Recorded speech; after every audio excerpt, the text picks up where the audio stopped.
Hello viewers, నమస్తే. నేను మీ Anjaneyulu. Appaji Mallikarjuna Mutya alias Appaji, ఆయన గురించి మనం మాట్లాడుకుందాం. మనకు తెలంగాణకు అండ్ కర్ణాటక బార్డర్లో ఉన్న యాదగిరి దగ్గర ఒక గ్రామంలో ఈ అప్పాజీ గారు ఉన్నారు. ఎవరైనా వెళ్తే ఫోన్ నెంబర్లు కానీ దాంతోపాటు పేర్లు, వాళ్ళ పూర్వీకుల పేర్లు, అసలు ఏం జరుగుతుంది ఏం జరగదు వీటన్ని గురించి మాట్లాడుతారని చెప్పేసి నేను చెప్తాను. తన దగ్గర విద్య ఉంది. ఆ విద్య కర్ణ విద్యకు సంబంధించింది.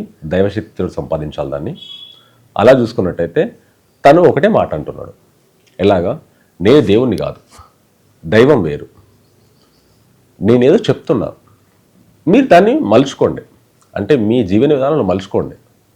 తప్పు జరుగుతుందన్నప్పుడు ఏదైనా రెమెడీ చేసుకోండి. వాటికి మనిషి అన్నీ కరెక్టే అని మనం చెప్పలేము.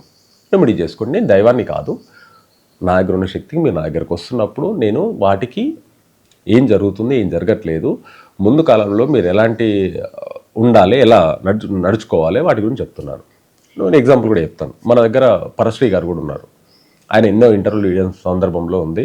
చిలుకూరు బాలాజీ రంగరాజన్ గారు కూడా ఆయన షోల్డర్ మీద ఎక్కించుకొని గర్భంలో కూడా తీసుకెళ్ళండి ఆయనని, పరశ్రీ గారిని. అయితే ఆయన పరశ్రీ గారు కూడా ఒక మంచి గుడి కట్టారు. ఆయన ఒక మాట అంటాడు ఎప్పుడు కానీ, ఆయన దగ్గరికి వెళ్ళి దండాలు పెడుతుంటారు, కాలు మొక్కుతుంటారు, దండాలు పెడుతుంటారు. ఆయన ఒక మాట అంటాడు, మంచిగా అనిపిస్తుంది నాకు. నేను ఒక సాధకుని మాత్రమే, నేను దేవుణ్ణి కాదు, నన్ను మొక్కొద్దు. అమ్మవారు ఉన్నారు లోపల, ఆమె దేవత, ఆమెను మొక్కండి. అంత పెద్ద శక్తి ఉంది లోపల, ఆమెను మొక్కండి, నన్ను కాదు. నేను ఒక సాధకుని, నేను మనిషినే, ఒక సాధకుని.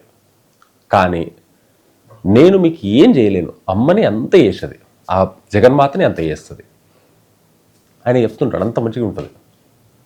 కానీ మళ్ళీ కాళ్ళు మొక్కడం, దండాలు పెట్టడం ఇవే ఉంటాయి. మళ్ళీ మొక్కొద్దండి, కాళ్ళు నా మొక్కొద్దు, అమ్మవారి పాదాలు పట్టుకోండి, అమ్మవారిని కాళ్ళు పట్టుకోండి అని చెప్తుంటాడు. కానీ అది పక్కన పెట్టేసి దీని వెనకాల ఉంటారు. కానీ ఈయన దగ్గర కూడా పోయి కాళ్ళ మీద దండాలు పెడుతుంటారు, రకరకాలుగా చేస్తుంటారు. ఇవన్నీ చేయొద్దు. మీరేం కావాల్సిందో వెళ్ళండి. మీ తల్లిదండ్రులు ఉన్నారు ఇంట్లో, తల్లిదండ్రుల కాలు మొక్కాలి పొద్దున్న లేచిన తర్వాత. దాంతోపాటు మీ గురువుల కాలు మొక్కాలి, అది మంచిది. మీ తల్లిదండ్రుల కాలు మొక్కాలి, అది మంచిది. మీరు ఏదైనా ఉన్నప్పుడు భగవంతుణ్ణి పట్టుకోవడం అంటే పోయి భగవంతుని గట్టిగా పట్టుకోవడం కాదు, ఒక సాధన చేసుకొని భగవంతుని పట్టుకోవాలి. అలా ఉండాలి. ఈయన మల్లికార్జున ముత్య అలియాస్ అప్పాజీ గారు కూడా ఒక సాధకుడు, మంచి సాధకుడు. ఒక విద్య సంపాదించండు, అది కర్ణ విద్యలో ఒక విద్య. దైవశక్తి ఉంటుంది, ఆ దైవశక్తి పాటు ఇది చేస్తే సాధ్యమవుతుంది. కానీ అందరూ పొలోమను వెళ్ళేసి వాళ్ళకి ఇబ్బంది పెట్టి వాళ్ళు కూడా బాధపడుతారంట. నేను మొన్న ఒకరితో మాట్లాడితే, ఇక్కడ జనాలు వస్తే తట్టుకోలేకపోతున్నాం, అంతమందికి వండి పెట్టలేకపోతున్నాం, ఎవరి దగ్గర రుసుములు వసూలు చేయట్లేదు, ఎవరి దగ్గర రసీట్ ఇవ్వట్లేదు, ఎవరి దగ్గర డబ్బు అడగట్లేదు. ప్రొద్దున సాయంత్రం దాకా అందరికి వండి పెట్టాలంటే కూడా వాళ్ళకు కూడా అవ్వట్లేదంట, అంతమంది మేనేజ్ చేయాలంటే కూడా అవ్వట్లేదంట. అందుకే వాళ్ళు కూడా ఇబ్బంది పడుతున్నారు. ఎంతమంది వీలైతే అంత తగ్గించుకోండి, దైవారాధనలో ఉండండి.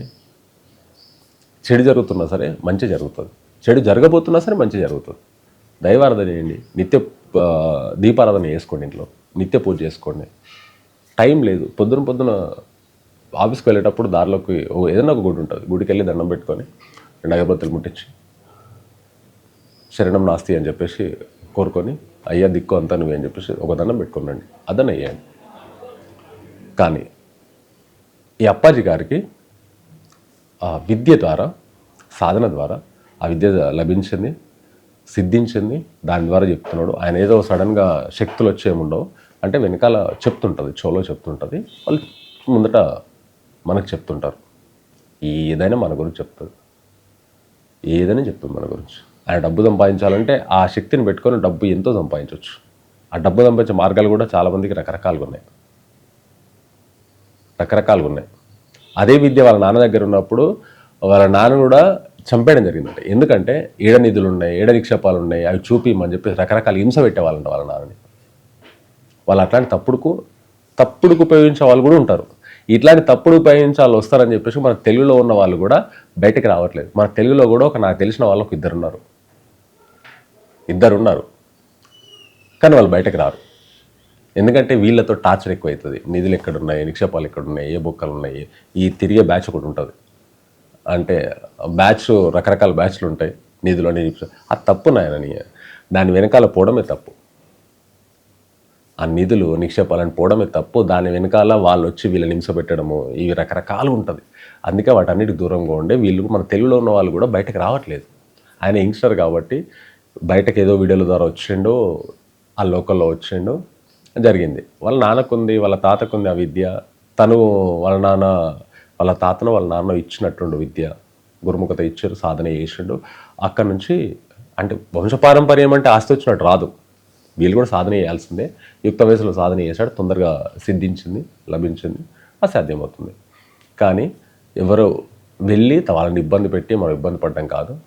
అంటే నేను మన తెలుగులో ఉన్నారని చెప్పగానే నాకు ఫోన్లు స్టార్ట్ చేయకండి. వాళ్ళ ఫోన్ నెంబర్లు వెళ్ళి కలవడం కూడా కష్టం. ఇది రకరకాలుగా ఉంటుంది. నాకు ఇద్దరు తెలుగులో ఉన్నారని తెలియగానే నాకు స్టార్ట్ అవుతుందని నాకు తెలుసు. కానీ దయచేసి ఎవరు నాకు ఫోన్లు చేయొద్దు, నాకు ఇబ్బంది పెట్టద్దు. Thank you.